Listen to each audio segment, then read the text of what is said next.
अस्सलाम वालेकुम। तो सुबह सुबह सबसे पहले हमने सोने से उठे भी नहीं थे तो दरवाज़े पर आवाज़ आने लगी आलू प्याज वालों की। तो सबसे पहले हमने नाश्ते से पहले मुंह भी धोने से पहले और सबसे पहले हमने करी शॉपिंग आलू और प्याज की। फिर हमने नाश्ता किया। नाश्ता करने के बाद हमें फिर से एक आवाज़ आई कि अब और कोई आया है गेट पर। और ज़्यादातर हमारे गेट पर लोग आ जाते हैं जो फिर आ गए थे प्लास्टिक वाले जिनके पास झाड़ू थी, लोटे थे, मग थे, चाय चलनी थी। तो मुझे जिस जिसकी चीज़ की ज़रूरत थी वो मैंने उनसे लिया। अभी एक सामान मैंने उठा के रखा नहीं था, तभी दूसरे वाले भी आ गए तो उनसे भी हमने शॉपिंग करी। और फिर शॉपिंग करने के बाद तो आज था ईद मिलादुन नबी। तो हमने सोचा जल्दी से हम जब हमने सामान लिए ही लिया है तो जल्दी से इसका यूज़ भी करें। फिर हमने उससे जल्दी से सफाई शुरू कर दी। मेरी बहन ने झाड़ू लेकर खड़ी हो गई। वो उसने कहा चलो आज मैं पर्दे वॉश करने से बच गए थोड़े दिन। इस पे धूलें जो थी वो से सब साफ़ हो गई। पूरा घर क्लीन कर लिया, पर्दे साफ़ किए हमने सारे। जो ये झाड़ू थी बीच में से अटक रही थी थोड़ी, तो उसने वो पहले ठीक की। फिर ठीक करने के बाद वापस से सफाई शुरू की।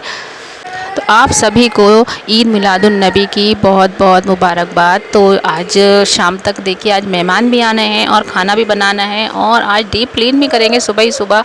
तो एक सफाई जो करेगा ना उसका तो सारा दिन दोपहर तक लंच तक वो सफाई करता रहेगा। ये सफाई करती रहेगी, मैं खाना बनाऊंगी। तो इसने जाके पूरे घर की सफाई कर डाली एक ही झाड़ू से। इसने उसका इतना अच्छा यूज़ किया, बोली ये तो सबसे बेस्ट चीज़ है। और उसने दरवाजे और जहाँ जहाँ जो झाड़ू नहीं जाती, डस्टिंग का कपड़ा नहीं जाता, वहाँ पर ये झाड़ू चली गई प्लास्टिक वाली।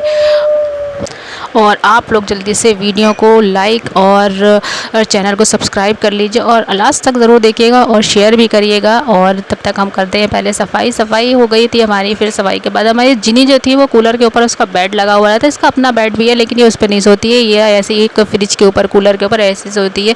पूरे घर की डीप क्लीन करने के बाद झाड़ू पोछा सब हो गया था। फिर हम आए किचन में, हमने बनाया फिर दूध गर्म किया सबसे पहले। फिर उसके बाद मैंने बनाया थोड़ा सा दलिया। बच्चे जो है हमारे भाई के उनको थोड़ी भूख लगी थी तो मैंने सोचा अभी लंच बनाने में देर है तो इसलिए मैंने उनके लिए बना दिया थोड़ा सा दलिया।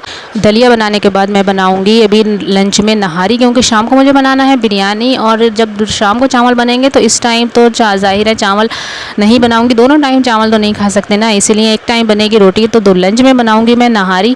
तो इसके बाद मैंने पहले बनाया दलिया और दलिया के बाद अब मैं तैयारी करूँगी नहारी की। और फिर जब दलिया रेडी हो गया तो फिर मैंने जल्दी से कुकर चढ़ाया। उसमें मैंने नहारी का बनने रखी। नहारी का गोश्त मैंने सुबह ही फ्रिज में से निकाल दिया था क्योंकि वो रात का आया हुआ था, फ्रीज था, तो वो मैंने सुबह ही निकाल दिया था। फिर जल्दी से जितनी देर मैंने दलिया बनाया उतनी देर में नहारी का जो गोश्त था वो भी सॉफ्ट पड़ गया था। फिर वो फ़ौरन से मैंने कुकर खाली किया और फिर नहारी बनने रखी। और उसका जो ऑयल था वो भी निकाल लिया, एक्स्ट्रा ऑयल भी निकाल लिया था। वो बेसन रखा हुआ है इसमें डालने के लिए। सारी तैयारी नहारी की चल रही है। और फिर उसके बाद नहारी जब बन रही है तो जाहिर है इसकी हरी मिर्ची प्याज के बिना तो उसको खा ही नहीं सकते। तो फिर हमने, मेरी बहन ने काटा जल्दी से उसका हरी मिर्ची प्याज काटने के लिए। शाम को बनाओगे नहारी। तो आपको कैसा लगा ये जश्न मिलादुन नबी का व्लॉग? तो और लाइक करेगा, सब्सक्राइब करेगा और दुआओं में याद रखिएगा। और शाम की बिरयानी का व्लॉग मैं दिखाऊंगी आपको कल। तब तक के लिए अल्लाह हाफिज़।